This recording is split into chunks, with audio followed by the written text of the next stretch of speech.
The rain had been steady all afternoon, the kind that turns the windows into moving glass.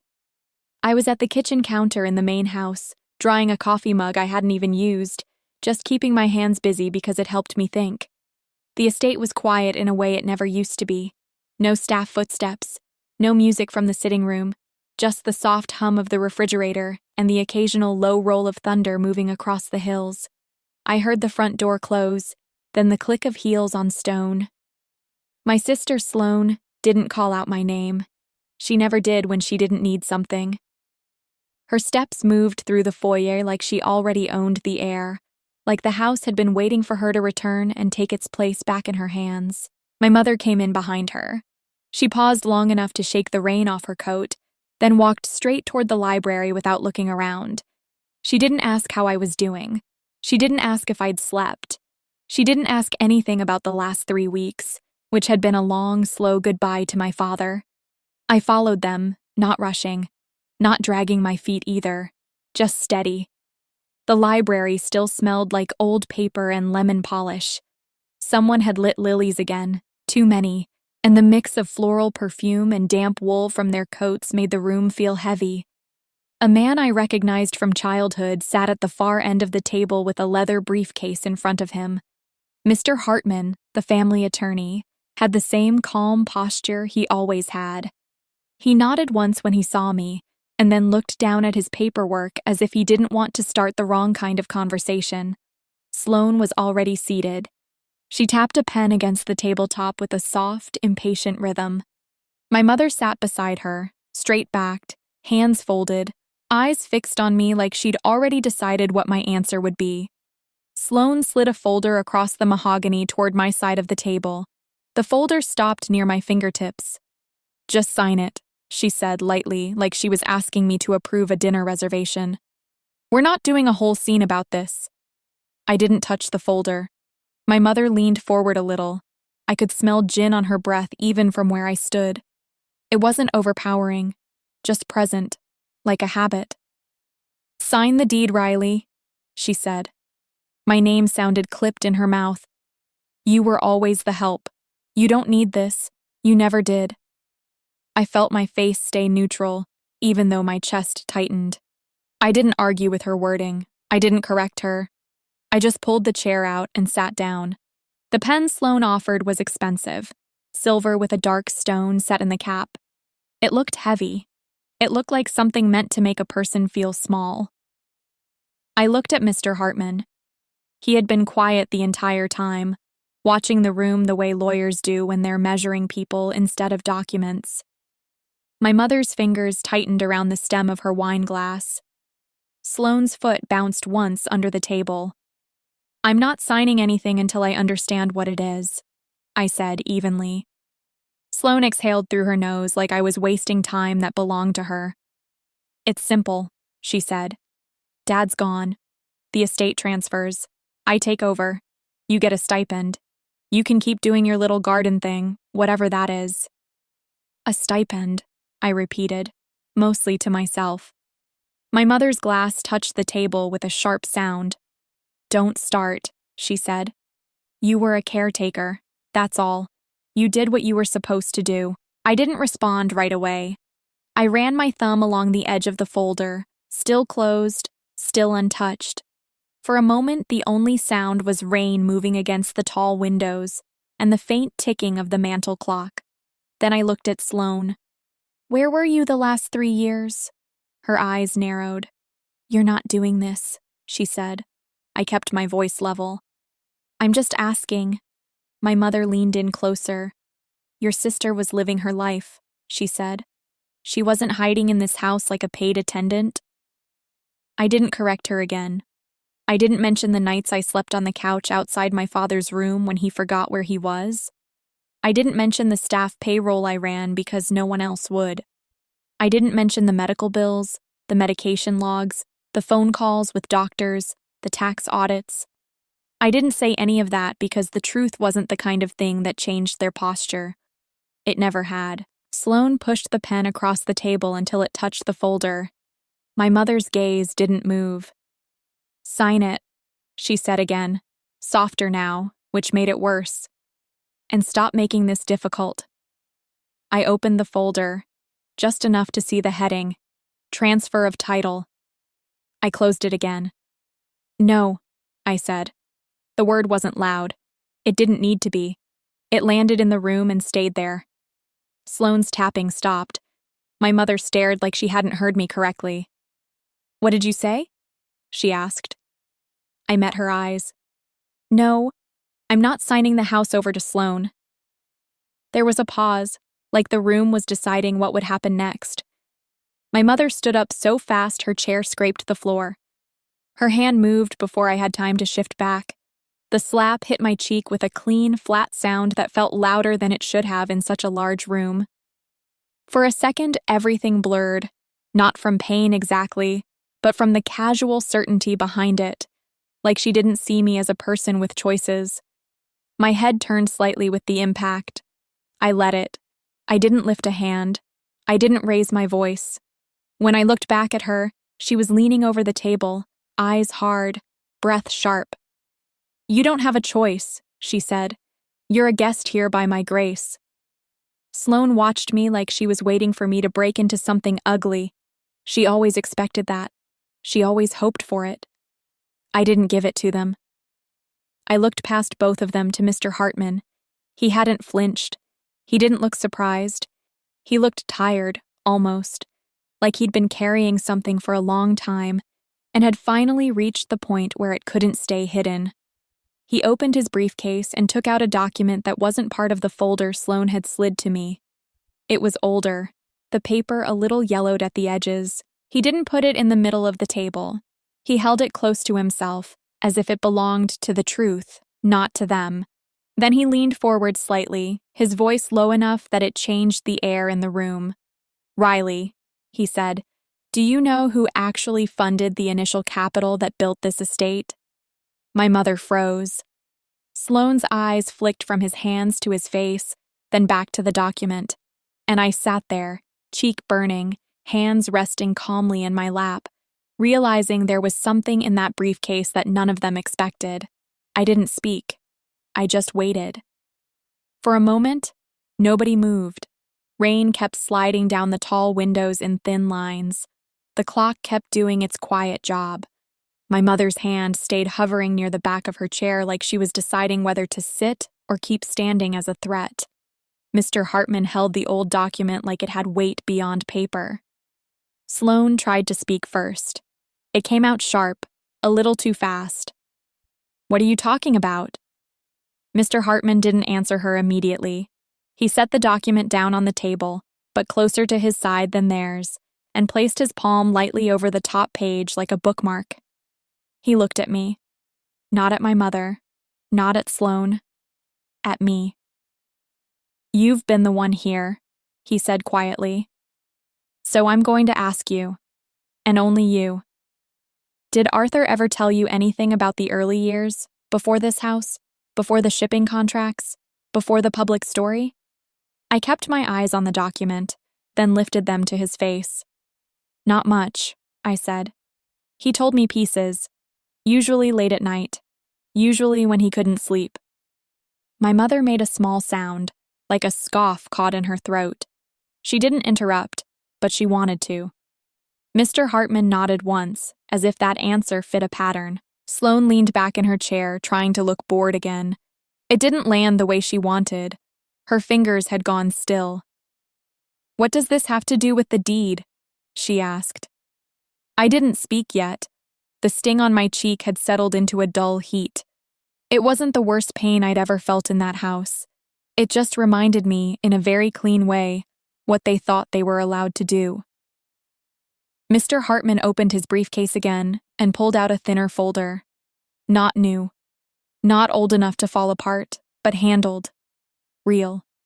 My mother finally sat down, slow, controlled, like she was regaining the room by force of posture.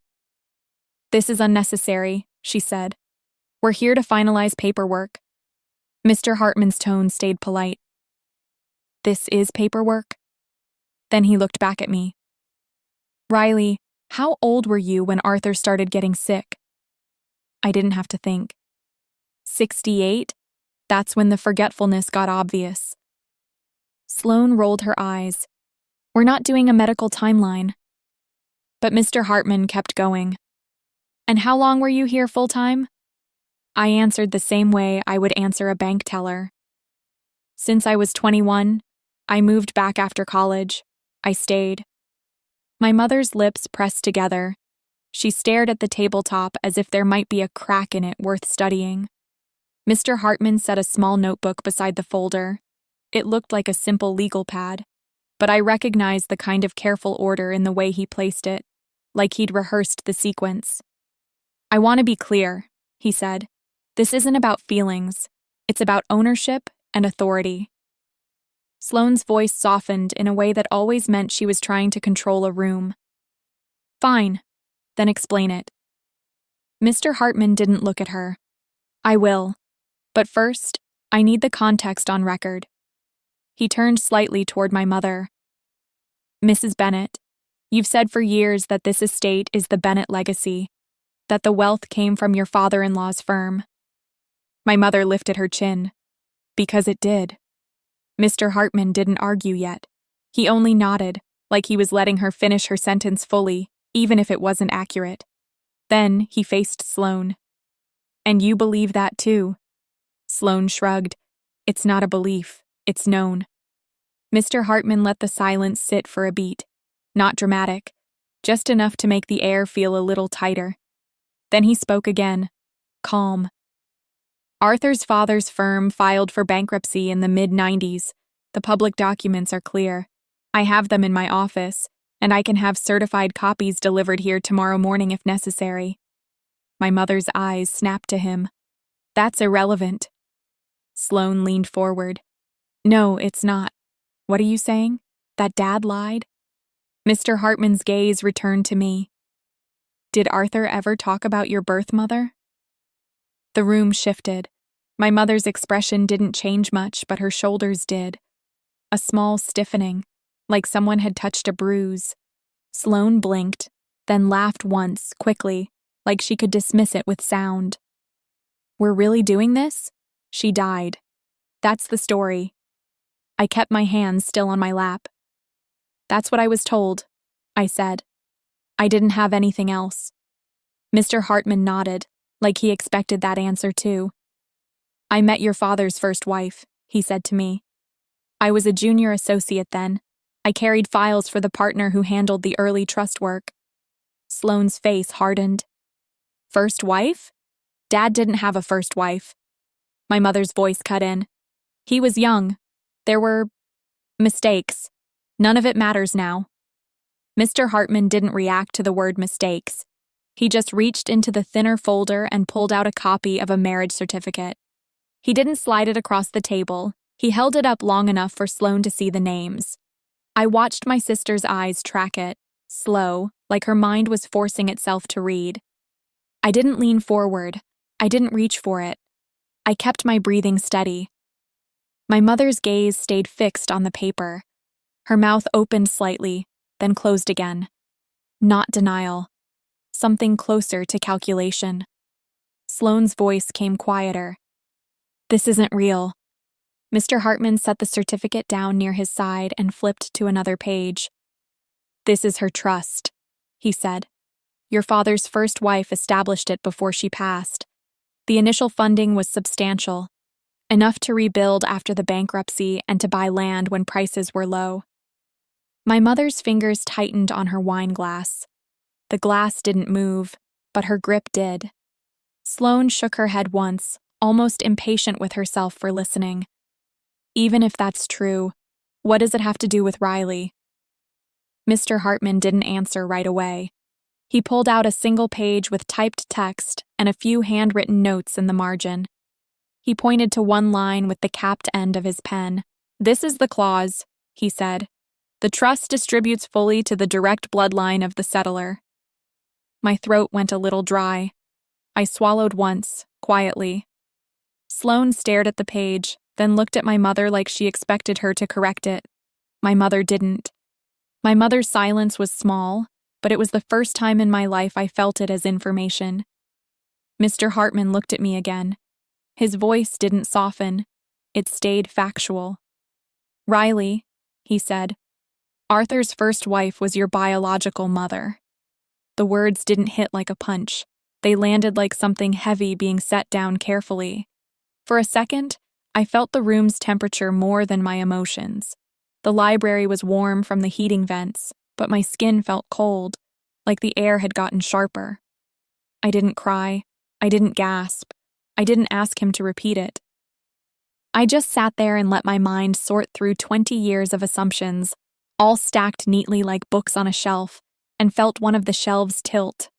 Sloane's voice cracked. "No, that can't."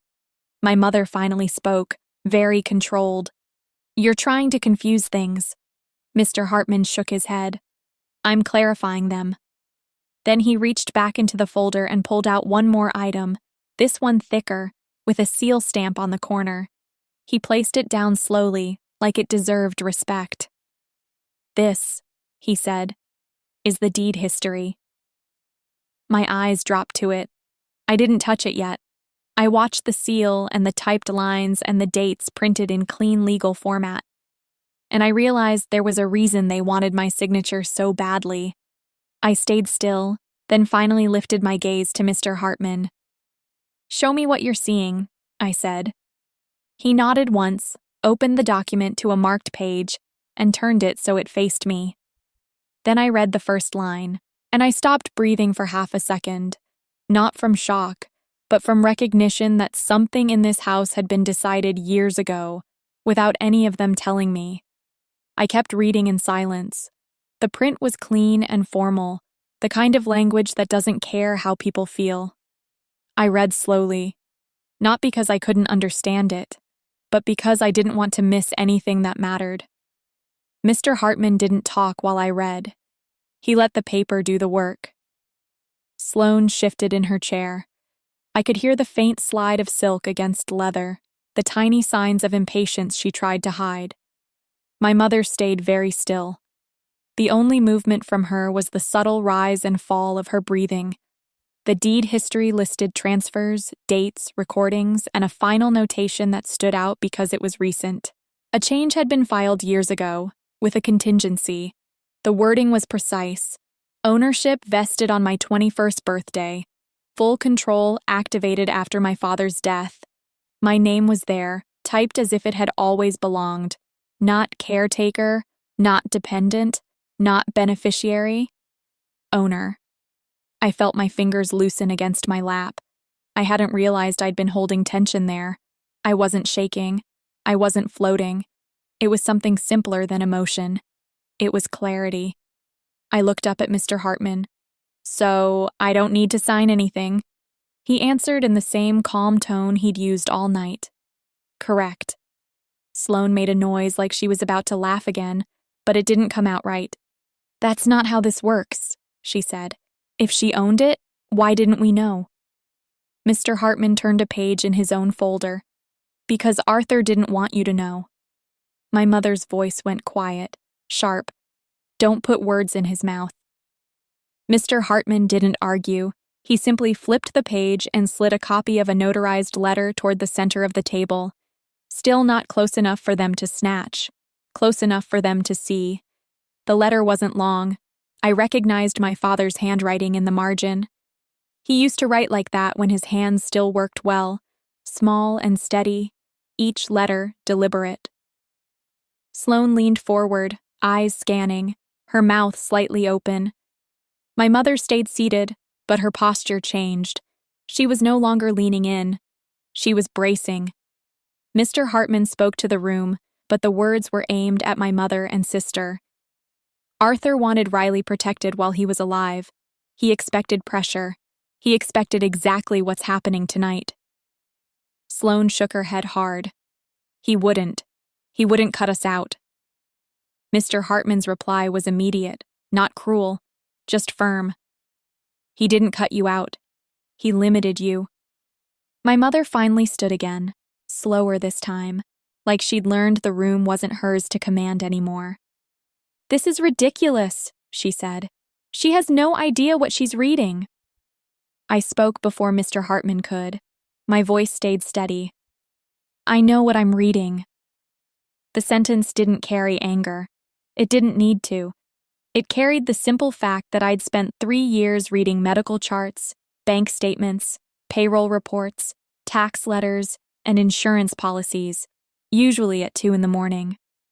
Paperwork had been my life, not as a hobby, as survival. Sloane turned her gaze on me, sharp and searching. You're telling me you knew about this?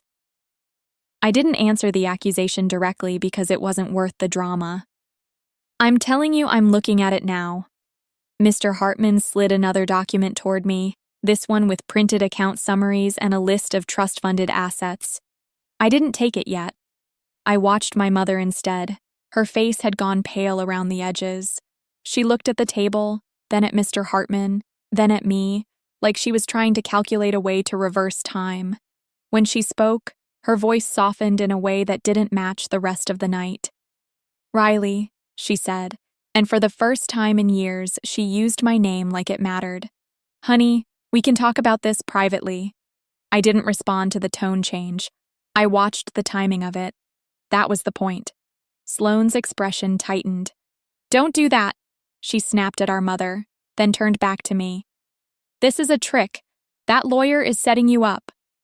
Mr. Hartman didn't react.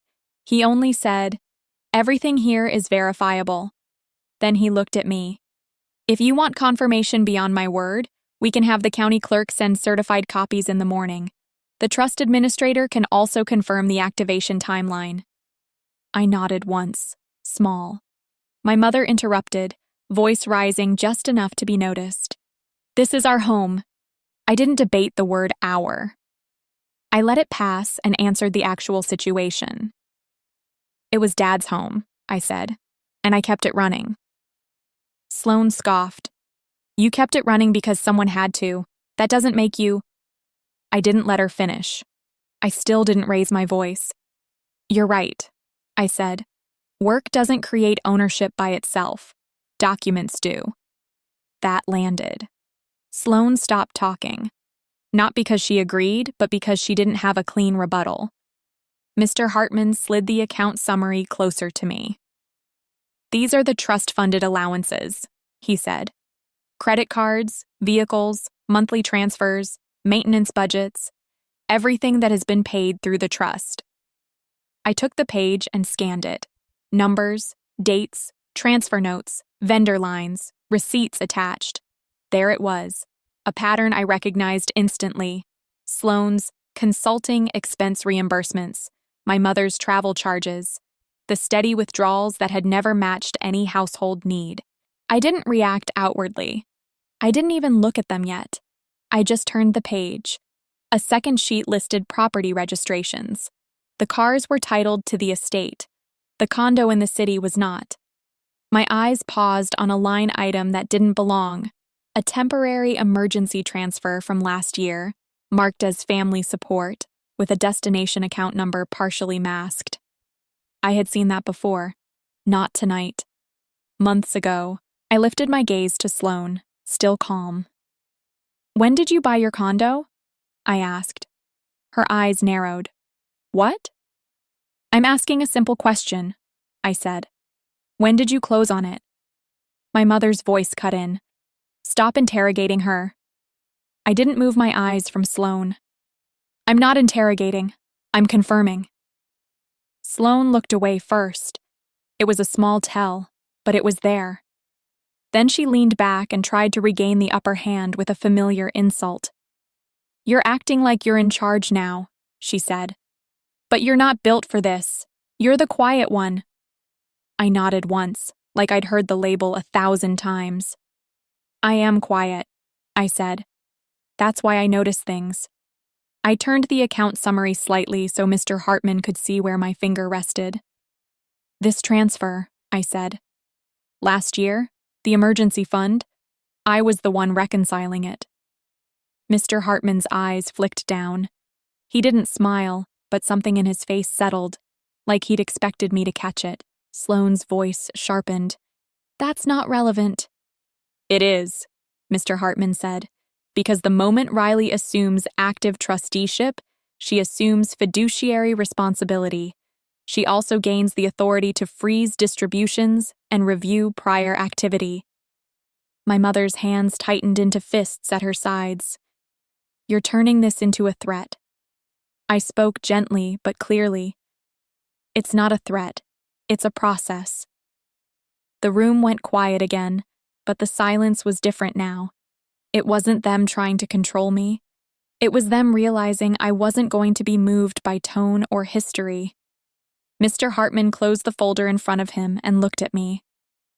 If you want to proceed tonight, he said, there are steps we can take immediately. I sat back slightly, cheeks still warm, breathing steady. I didn't feel triumph. I didn't feel revenge. I felt something like finally standing on solid ground. What steps? I asked. Mr. Hartman nodded once and reached for a fresh sheet of paper from his briefcase. Then he began to write, slowly, in clear block letters, as if we were building a checklist. And I watched the pen move, already understanding that this was the first time the night was going to follow my pace instead of theirs. Mr. Hartman wrote without rushing. The pen scratched softly against paper. It was one of the few sounds left in the room besides the rain. He didn't title it in a dramatic way. He just wrote what it was. Action plan. Then he drew 3 simple lines underneath it, leaving space between them like he expected me to add details. I watched his hand move and felt something in me settle. Not excitement, not relief. Something more practical than that. Order. My mother's voice came strained, trying to pull the moment back into emotion. Riley, this is your grief talking. You're upset. Let's not make decisions tonight. I looked at her and kept my tone neutral. I'm not making decisions because I'm upset. I'm making them because I'm responsible. Sloane laughed once, thin. Responsible. Listen to yourself. I didn't respond to the comment. I let it drift into the same corner of the room as everything else she'd said for years. Mr. Hartman looked up. If you'd like, we can break this into steps, he said. No arguments, no debate, just procedure. I nodded. That works. He turned the paper slightly toward me so I could see what he was writing as he spoke. Step 1, he said, and wrote it out. We confirm authority. Tonight. He tapped the deed history and the trust document. These are enough to proceed operationally. Tomorrow morning we can have certified copies delivered, but operationally, you're already the owner and designated trustee. My mother started to speak again.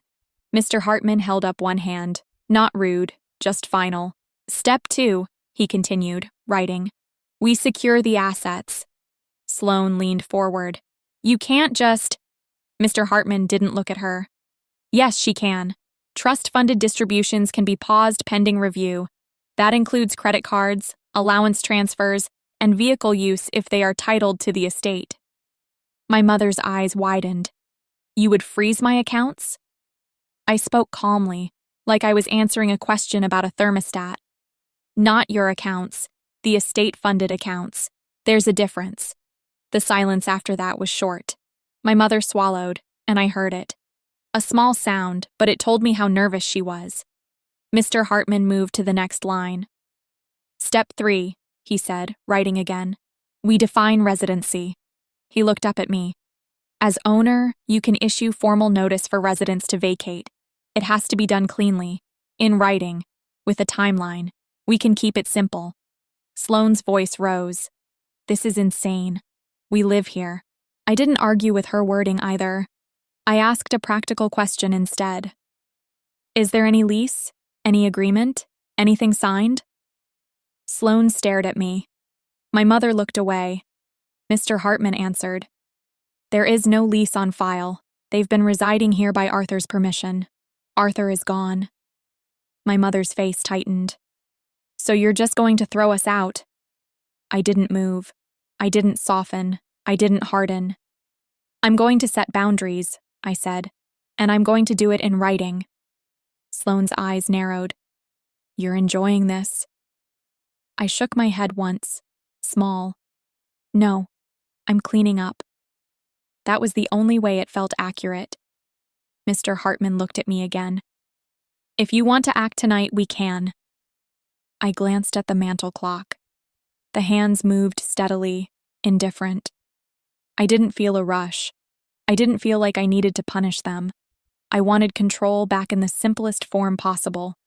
Paper, procedure, time. I took a breath and said, "Do it." My mother's voice turned suddenly gentle, almost sweet, the way it used to sound when she needed something from my father. "Riley, please. We're family." I kept my eyes on Mr. Hartman. "I'll treat you the way I'd treat any residents who aren't on the deed," I said.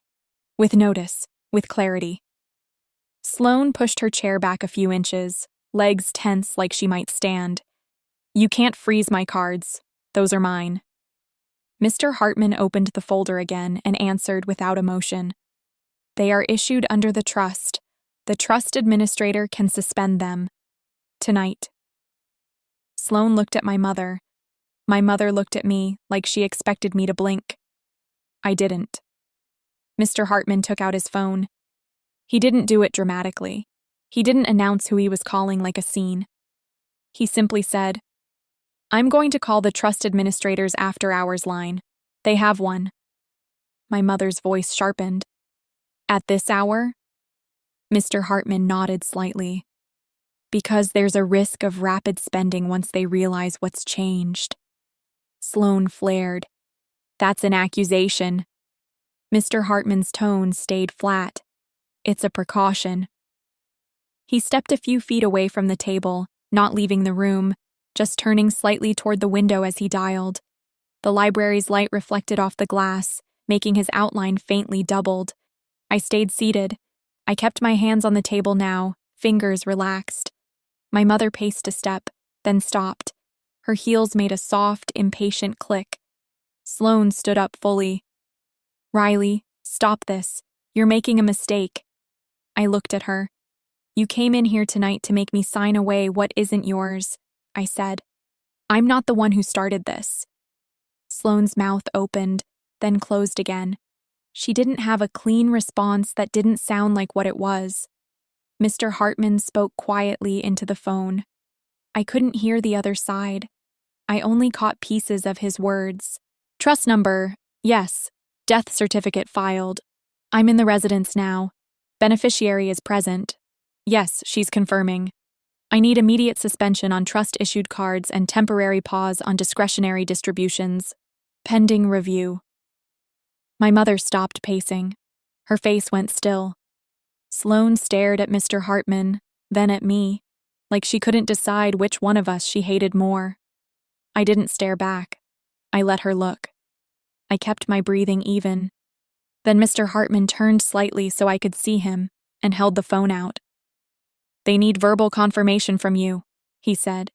"Just your name and that you authorize the pause."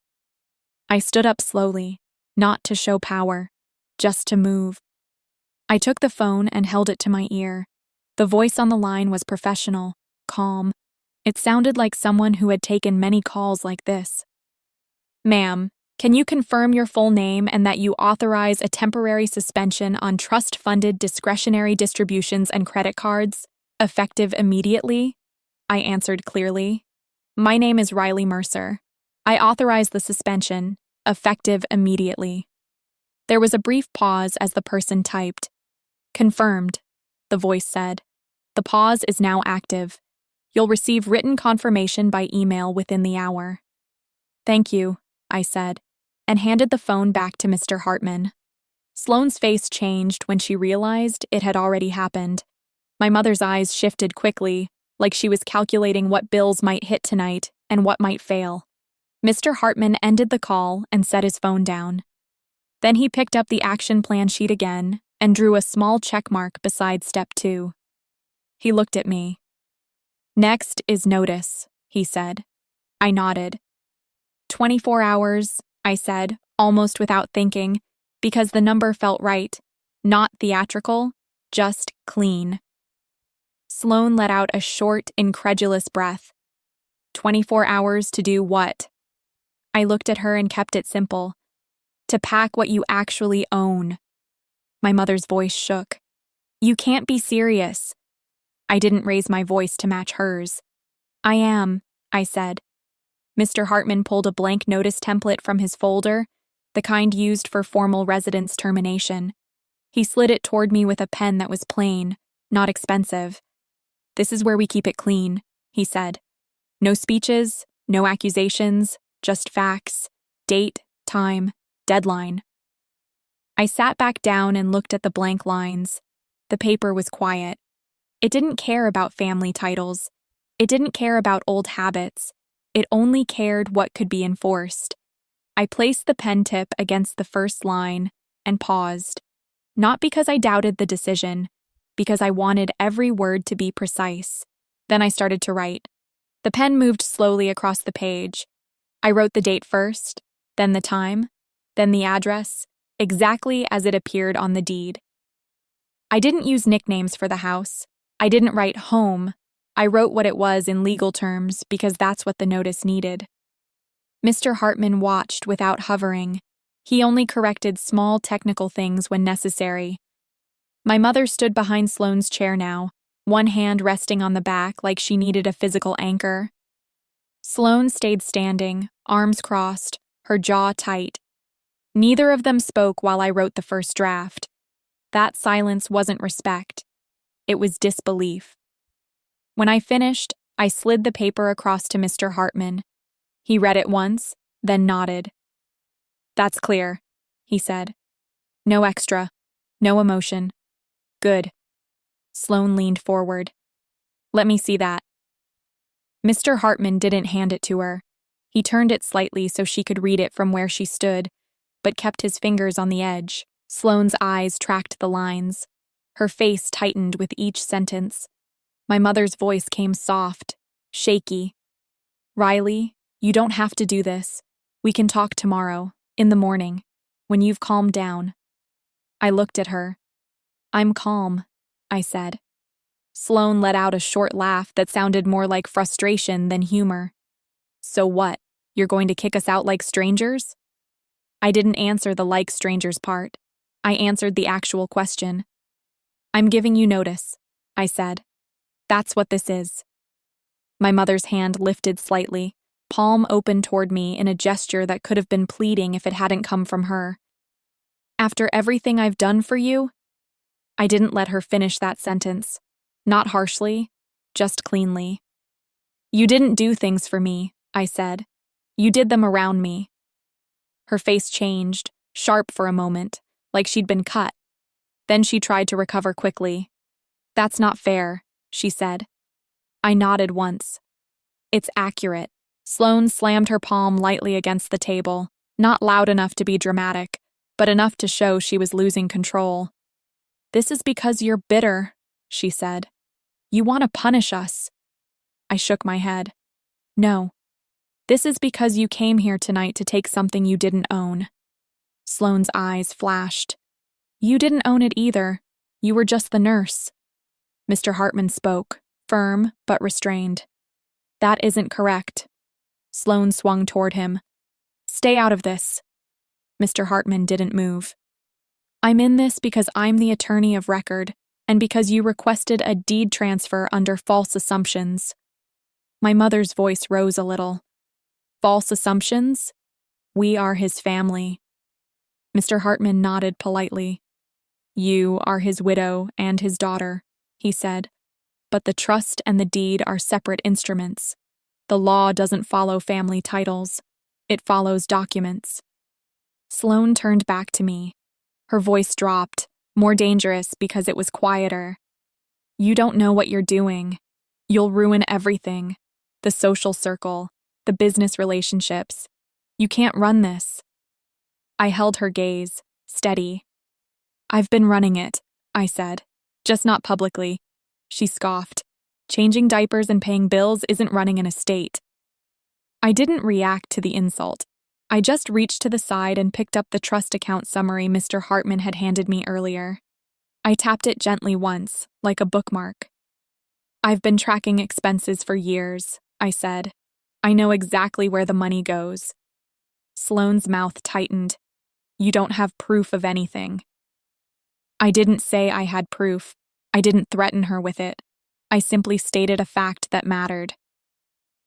I don't need proof to pause distributions, I said. I only need authority, and that's already confirmed. My mother's voice turned urgent. Riley, if you do this, you'll have no one. I took a breath and answered her the way I would answer a question about weather.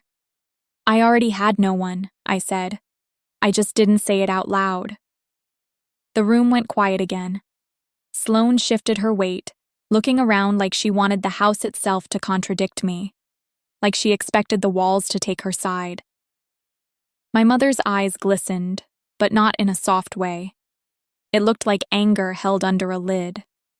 Then she tried something else, something familiar. She stepped closer, lowering her voice and adding warmth, like she was offering peace. We can compromise, she said. You can stay. You can have a share. Just don't humiliate us. I listened to the words, not the tone. A share, I repeated. She nodded quickly. Yes, you can have your portion. We'll handle the big decisions. It's better for everyone. I looked at Mr. Hartman. Who is the trustee now? I asked. Mr. Hartman answered clearly. You are. I looked back to my mother. Then there's no compromise to offer, I said. You don't negotiate with the person you tried to remove. Sloane's face reddened. You think you're so smart now. I didn't answer that. I turned to Mr. Hartman. Read it out loud, I said, referring to the notice. So there's no confusion. Mr. Hartman nodded. He lifted the paper and read the notice, line by line, in the same even voice he'd used all night. Date, address, termination of residency permission, deadline, instruction to remove personal items only, reminder that estate property stays. When he finished, my mother's hands were trembling. Sloane's expression had shifted from arrogance to something more frantic. You can't take the cars, she said quickly. My car is mine. Mr. Hartman didn't argue. He opened the registration list and pointed. The vehicle is titled to the estate, he said. That's not opinion, that's record. Sloane swallowed hard. My mother whispered, This house is everything. I didn't soften at the word everything. I answered with procedure. You have 24 hours, I said again. Pack your clothes, your jewelry, anything you can prove you purchased personally. The rest stays until ownership is reviewed. Sloane stared at me as if she was finally seeing someone she didn't recognize. You're not going to let us take furniture? She asked, voice thin. No, I said. My mother's voice snapped. You're cruel. I didn't argue about cruelty. I didn't defend myself. I just repeated the boundary. It's not yours, I said. Sloane stepped forward, and for a second I thought she might grab the paper. Mr. Hartman shifted it out of reach with a practiced motion, not dramatic, just controlled. Sloane's eyes burned. I'll call the police, she said. We'll see how confident you are then. I nodded once. You can, I said. And when they arrive, they'll see the deed record, and they'll see the notice, and they'll ask you to leave. My mother stared at me, then at Mr. Hartman. You're going to stand there and let her do this? Mr. Hartman replied calmly. I'm going to ensure the lawful owner can exercise her rights without intimidation. The word intimidation hung in the air because everyone knew exactly what it meant. My mother's face twisted, then smoothed. She took a slow breath, like she was trying to regain composure. Sloane's voice came out quieter, almost pleading without wanting to be. Riley, don't do this. I looked at her. I didn't hate her. I didn't pity her either. I'm not doing anything to you, I said. I'm stopping you. Then I picked up the notice and signed it. Just my name. No flourish. Mr. Hartman signed beneath it, then added the time and his notary stamp. When the stamp pressed into paper, the sound was small. A soft click. But the effect was immediate. Sloane's eyes dropped to the stamp as if it had changed the physics of the room. My mother's shoulders sank slightly, like she'd lost a fight she didn't expect to lose. Mr. Hartman placed the signed notice in a clear sleeve, then made one more copy from his folder and held it out toward my mother. She didn't take it at first. He held it there, patient. Finally, she took it with 2 fingers, like it was something dirty. Sloane didn't reach for hers. She just stared at it, jaw tight, breathing shallow. I stayed seated for a moment, letting the silence exist without filling it. Then I stood up, not as a grand exit, just as a decision. "I'm going to my room," I said. "I'll be up early." Sloane's voice cracked. "This isn't over." I looked back at her once. "It is," I said. "It's just going to take 24 hours to become visible." Then I walked out of the library, leaving them there with the paperwork and the rain and the sound of the clock, and I didn't look back again until I was alone in the hallway, hearing their muffled voices start up behind the closed door. I didn't sleep much. Not because I was spiraling, but because the house was active in a new way. Doors opening and closing, footsteps that didn't try to be quiet, the low murmur of arguing that traveled through old vents and under thick doors. I lay on my back and listened the way I always had. Then I got up at 6, made tea in the kitchen, and sat at the same spot by the window where I used to watch the staff arrive. The sky was still gray, the lawns still wet, and the stone path outside looked darker from the rain. Mr. Hartman arrived at 8 with a small portable printer and a folder of certified requests. He didn't greet me like a friend. He greeted me like a professional, which I appreciated. "2 confirmations today," he said, setting his bag on the counter. "County clerk and trust administrator." I nodded. "Good." He took out his phone and set it on speaker on the kitchen island, then dialed.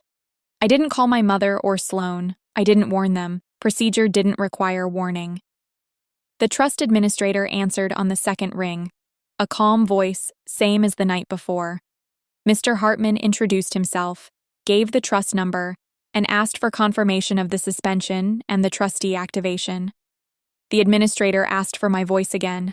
I stated my name, then answered 2 verification questions that felt simple but formal. Address, date of birth, my relationship to the settler.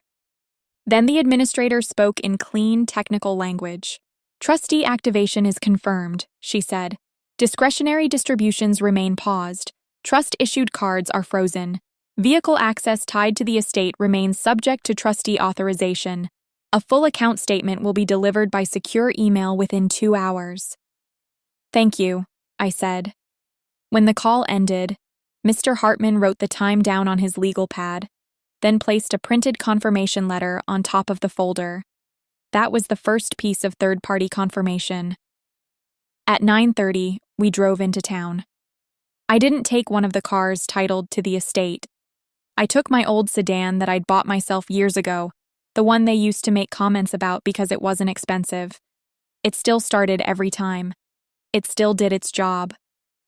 The county clerk's office smelled like paper, disinfectant, and wet coats.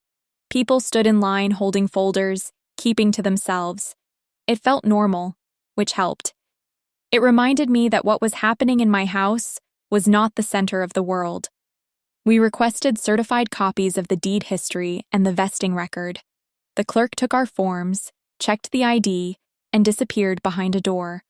When she returned, she placed the documents on the counter with stamps and raised seals, the kind that don't care who you are. She slid them to me. I looked down at the name again. Mine. The same way it had been on Mr. Hartman's copy. The same dates. The same recorded notations. I didn't smile. I didn't need to. I thanked the clerk, collected the documents, and walked out into the damp morning air. Back at the estate, the energy was different again. A black SUV was parked near the front steps. Not one of ours. I recognized it as a car service. Sloane's luggage was lined up near the foyer like she was trying to stage a departure that made her look important. 2 large suitcases, a garment bag, and a hard case that probably held shoes. My mother stood near the staircase with her arms folded, face set, as if she could win by refusing to be embarrassed. When I walked in, Sloane turned quickly. "Where were you?" she snapped. I didn't answer the tone. I answered the situation. "Confirming records," I said. Mr. Hartman stepped in behind me and placed the certified deed copies on the foyer table, open to the page with the seal. Sloane's eyes went to the seal first, then the signature, then my name. My mother didn't step closer. She didn't want to see it up close. She already knew. Sloane spoke anyway.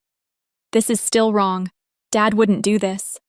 Mr. Hartman replied, steady. "He did." Then he did something I wasn't expecting. He pulled out a small digital recorder from his briefcase and set it on the table, beside the certified documents. My mother's head lifted sharply. "What is that?" Mr. Hartman didn't touch it again. He just said, "A recorded meeting with Arthur, done in my office 6 months ago, with a witness present. He requested it." Sloane's face tightened. "You recorded him when he was sick." Mr. Hartman shook his head. "He was evaluated 2 weeks prior and found competent to execute documents. The evaluation is on file." Sloane looked at me, searching for emotion, for weakness, for anything she could grip. I stayed still. "Play it," she demanded, like she had authority. Mr. Hartman looked at me.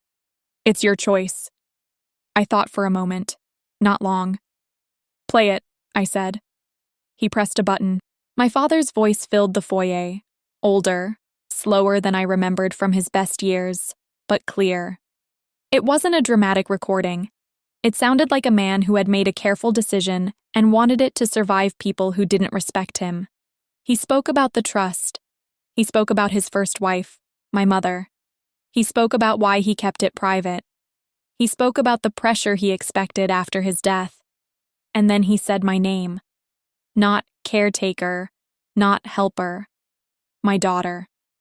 The recording ended without fireworks, no speeches, no shouting, just a man stating facts. When the silence returned, it felt final. Sloane's mouth opened slightly, then closed. Her eyes were glossy, but not from tenderness. It looked like panic. My mother's face had gone stiff, like she was holding a wall up inside herself. Sloane exhaled hard. "So that's it," she said, voice thin. "We're just... nothing." I didn't correct her. I didn't comfort her. I simply said, "You're leaving." My mother's voice came sharp. "After everything we've done to keep this family standing." I looked at her, calm. "You didn't keep it standing," I said. "You enjoyed it standing." That landed differently than anything else had. My mother's eyes flashed. She started to speak again, but then her phone buzzed. She looked down. I didn't need to see the screen to know what it was. The trust-funded card decline, the bank alert, the moment the system did what the document said it would do. A few seconds later, Sloane's phone buzzed too. She glanced at it, then at me. Her face changed into something tight and desperate. "You froze everything," she said. I nodded once. "It's paused," I corrected. "Until review is complete." Sloane's voice rose. "How am I supposed to function?" I didn't answer the emotion. I answered the logistics. "Use your own funds," I said. "Your condo is yours. Your personal account is yours. Whatever you earned is yours." Sloane stared at me. "You know I don't..." She stopped herself. Too late. Mr. Hartman picked up his legal pad. "One more thing," he said. "The estate books will be audited." My mother snapped her head toward him. "That's unnecessary." Mr. Hartman's tone stayed polite. "It's required," he said. "A trustee has a duty to understand prior distributions, and any irregularities must be addressed." Sloane's voice turned defensive, fast. "There aren't irregularities." I didn't accuse her. I didn't list numbers. I didn't point at the emergency transfer. I simply said, "I'm going to review everything." Sloane's hands shook slightly as she adjusted the strap of her bag. "You're doing this to ruin us." I kept my voice even. I'm doing it to stabilize what you treated like a toy. The car service driver appeared quietly near the door, looking unsure if he should step in. Sloane saw him and glanced at the luggage like she had no other move left. My mother stayed still for a moment longer. Then she walked up to me, close enough that I could smell the perfume she always wore, expensive and too heavy for a morning. Her voice dropped low. "You'll regret this," she said. "People will talk." I looked at her. "People already talked," I said. "I just didn't have the documents before." She held my gaze for a second, then looked away first, the way Sloane had the night before. The driver moved toward the luggage. Sloane snapped at him to be careful, like controlling a suitcase could substitute for controlling her life. I stood near the foyer table while Mr. Hartman gathered the certified documents back into the folder. He looked at me quietly. "You did well," he said, not like praise, but like confirmation that I hadn't broken procedure. I nodded. "What happens next?" He answered like a checklist again. Locks changed, access codes updated, staff notified. Then we begin the audit. I looked up the staircase, toward the hallway that led to my father's room. I thought about how many nights I'd walked that path with a glass of water, a pill organizer, a blanket. I didn't feel victory. I felt a clean ending. Sloane's luggage rolled out over the threshold. My mother followed, rigid. Neither of them turned back to look at the house. I stayed in the doorway until the SUV pulled away down the wet drive and the sound faded into the trees. Then I closed the door. Not hard, just closed. And I stood there for a moment in the quiet, listening to the silence return to a house that finally felt like it was allowed to rest. The first thing I did was open a window. It wasn't for drama. The house just needed fresh air. The library lilies were still too strong, and the rain smell had settled into the stone like it always did. I went back to the kitchen, filled the kettle, and made another cup of tea. Same mug as earlier. I didn't switch to something fancy. I didn't try to mark the moment. I just kept the routine moving, because routine is how I stay steady. When the kettle clicked off, I stood at the counter and listened to the quiet again. Not the tense quiet from the night before. This was different. This was the kind of quiet that happens when people stop performing. Mr. Hartman stayed for about an hour after my mother and Sloane left. We didn't sit and talk about feelings. We worked. He called a locksmith I'd already used once, years back, when a side door latch broke and no one else bothered to fix it. The locksmith arrived before noon. We changed the locks on the main entrances, then the service doors. We updated the gate code. We disabled the old key cards. Everything got logged, date, time, who was present. Simple. Then we did the staff piece. There were fewer staff than there used to be, but the ones who remained had been the ones who showed up during my father's illness. They didn't need a speech. They needed clarity. We met in the breakfast room because it had the best light. The table was plain, and that helped. I put a folder at each seat with a one-page summary. Nothing dramatic, just operational changes. Mr. Hartman explained the legal shift in a few sentences.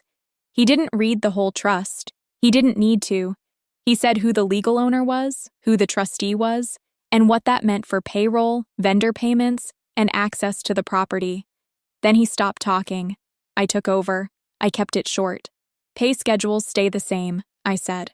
Current vendors stay the same unless we find issues. If you have concerns, bring them to me directly. If anyone shows up claiming authority, you do not engage. You call me. If I'm not reachable, you call Mr. Hartman. A few people nodded. One person exhaled like they'd been holding their breath for months. When the meeting ended, I didn't go sit in a grand room and stare into space. I went to my father's office and opened the filing cabinet. I pulled out the binder I'd kept for years, the one with tabs that made sense to me and to nobody else. Medical, utilities, payroll, repairs, taxes. I added 2 new tabs, ownership, audit. Then I did something small that mattered more than it should have. I threw away the gold pen my sister had slid across the table. Not in anger. just as a cleanup step. It didn't belong in my house. That afternoon, I walked the property the way I used to when my father would nap, and I needed air. The grass was still damp, and my shoes picked up mud around the edges. The hedges needed trimming. A gutter along the north side was overflowing again. A few exterior lights were flickering. Normal things. I stopped at the garden beds near the back terrace. The soil was dark from the rain and smelled clean. I pulled a couple of dead leaves from a plant that had been struggling, and I made a mental note to replace the mulch next week. When I went back inside, the house felt lighter, not because it had become happier, but because it had become quieter. There's a difference. In the evening, I sat at the kitchen table with my laptop and opened the first account statement that came through from the trust administrator. I didn't rush it. I didn't skim. I made a list. I used the same method I'd used when Dad was sick and medical bills were coming in from 3 different offices. Line item, date, amount, category, notes. I wasn't looking for scandal. I was looking for clarity. Some of the charges were exactly what I expected. Travel, hotels, shopping that had nothing to do with the estate. A few large transfers that had been coded as emergency family support. The wording made me almost laugh, but I didn't. I just noted it. I flagged anything that didn't match policy, then emailed Mr. Hartman a clean summary. No opinions, no speeches, just facts.